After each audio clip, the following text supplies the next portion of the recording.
अब से आपको कोई बोले ना कि these Indians land of snakes, तो बुरा मत मानिए, take it as a pride. Land of snakes थे हम, तो स्नेक्स का राजा तो यही मिलेगा ना। और स्नेक्स का राजा कौन है? वासुकी। वासुकी का साइज क्या है? 50 फुट। वो एक व्यक्ति के कंधे पे बैठ के यहाँ होता है, वो है शिव। तो सोचिए कि वासुकी जो उनके गले में लिपट जाता है, वो अगर 50 फुट का था, तो शिव का साइज क्या रहा होगा? तो निकले। हम अक्षय जी बहुत बार देखते हैं कि गरुण देव और नाग देव के बीच एक 36 का आंकड़ा है। जितने भी ऐसे सांपों को जो मारते हैं वो मोस्टली वो चोंच वाले पक्षी होते हैं। सो इसका क्या हमारे इतिहास से भी कुछ लेना देना है? हाँ, मैं माइथोलॉजी शब्द का इस्तेमाल करना पसंद नहीं करता हूँ। माइथोलॉजी शब्द आता है मिथ्या से। मिथ्या मतलब कल्पना। तो अगर आप मिथ्या मानेंगे तो माइथोलॉजी है, अगर आप सत्य मानेंगे तो सत्योलॉजी है। तो मेरे लिए सारी पौराणिक कहानियां, रामायण, महाभारत, उसके पीछे की और पुरानी कहानियां, ये सब मेरे लिए सत्योलॉजी है, माइथोलॉजी नहीं। तो मेरे सत्योलॉजी में कमाल की कहानी है। ऋषि कश्यप थे, बहुत बड़े एक ऋषि होते थे। उनकी 2 ऐसी पत्नियां थी जो सगी बहनें थी। एक का नाम था कद्रू, और दूसरी का नाम था विंता। कई जगह विंता है, कई जगह विनाता है, जो आप चाहें कह लीजिए। अब ये दोनों बहनें थी, तो और ये लोग ऋषि कश्यप की बहुत सेवा करती थी, क्योंकि वो पूरे दिन तप में बैठे रहते थे। तो उनको कभी गंगा जल चाहिए, कभी फूल चाहिए, कभी ये चाहिए, कभी ये दोनों लगी रहती थी। तो एक दिन कद्रू आई ऋषि कश्यप के पास, बोली कि मैं आपकी इतनी सेवा करती हूँ, मेरे को वरदान चाहिए। बोले ठीक है, आप मांगिए, आपको क्या मांगना है। तो कद्रू ने बोला कि मुझे सर्प चाहिए अपने बच्चों के रूप में। अच्छा। मुझे 100 सर्प चाहिए जो सबसे शक्तिशाली हो और विषैले हो।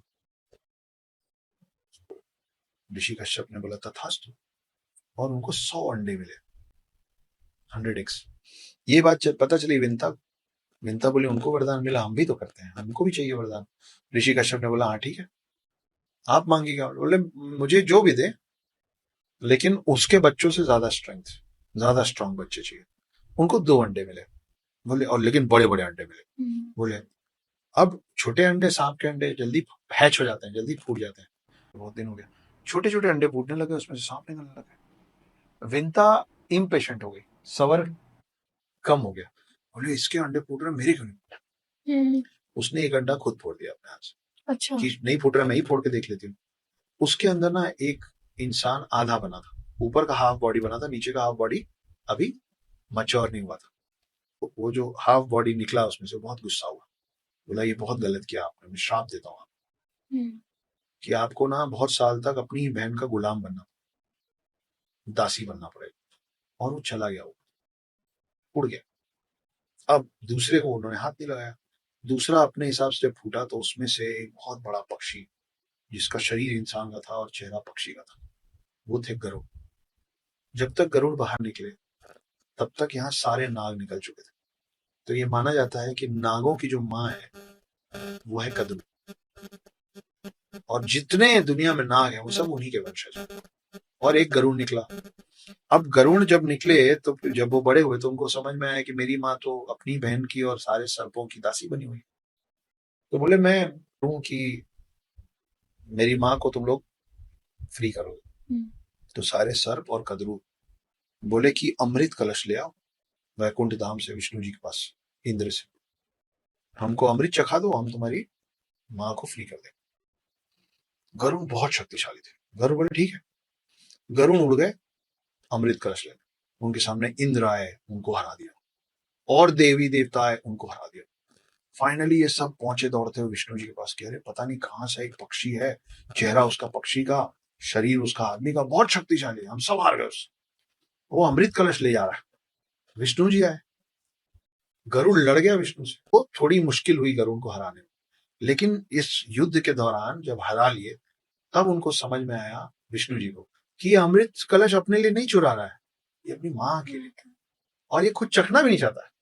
तो ये इतना सेल्फलेस है कि इसको इसके लिए नहीं चाहिए।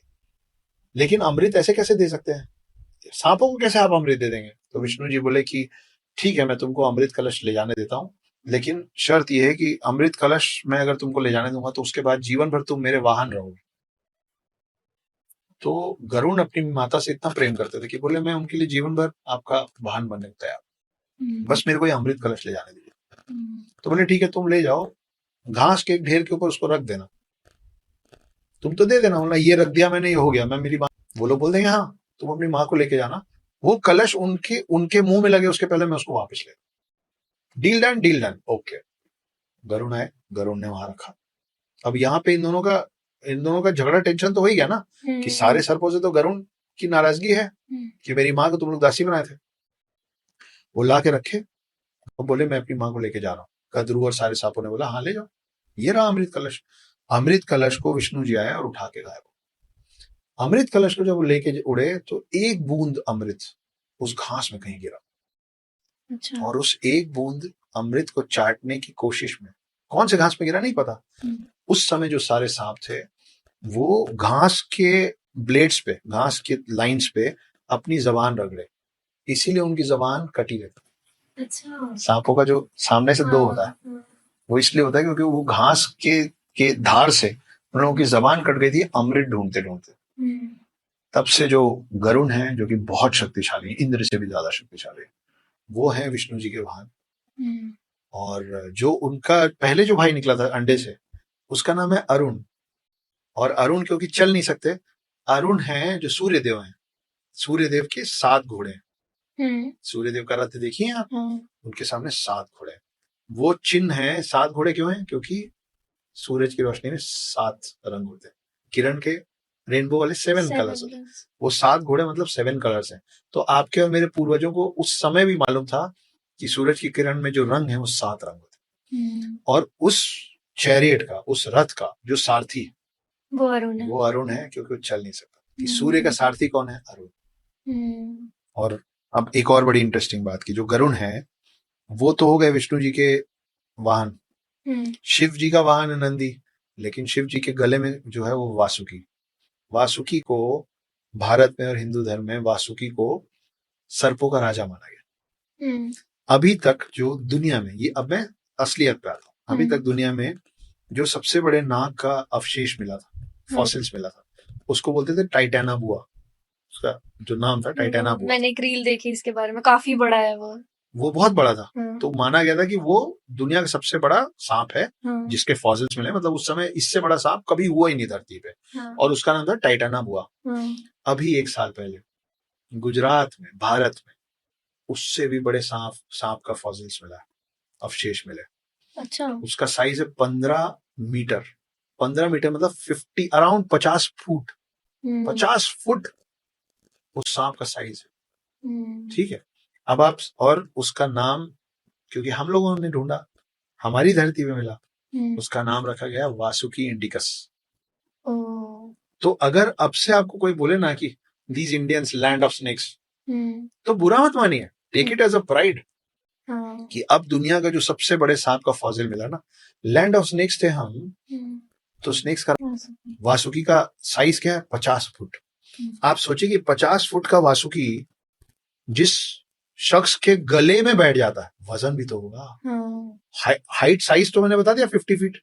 वो एक व्यक्ति के कंधे में बैठ के यहाँ होता है, वो है शिव। तो सोचिए कि वासुकी जो उनके गले में लिपट जाता है, वो अगर 50 फुट का था, शिव कितने बड़े होंगे। और शिव जिस नंदी पे बैठ, मतलब वासुकी 50 फुट का, शिव कितने बड़े होंगे, कितने वजनी, कितने लंबे चौड़े भारी होंगे। और फिर नंदी, जो नंदी पे बैठते थे, तो सोचिए कि नंदी का साइज क्या होता होगा। और दूसरी तरफ है गरुण, जो सांपों के राजा वासुकी पे भी भारी पड़ता था। तो सोचिए कि उस पक्षी का साइज क्या हो। उसके ऊपर बैठते थे विष्णु जी। तो सोचिए शिव और विष्णु का अवतार कितना बड़ा है। तो ये है वासुकी इंडिकस की कहानी। तो सर वो जो सारे सांप ढूंढ रहे थे अमृत की वो एक बूंद, उनको नहीं मिली? वो नहीं, उनको नहीं मिला।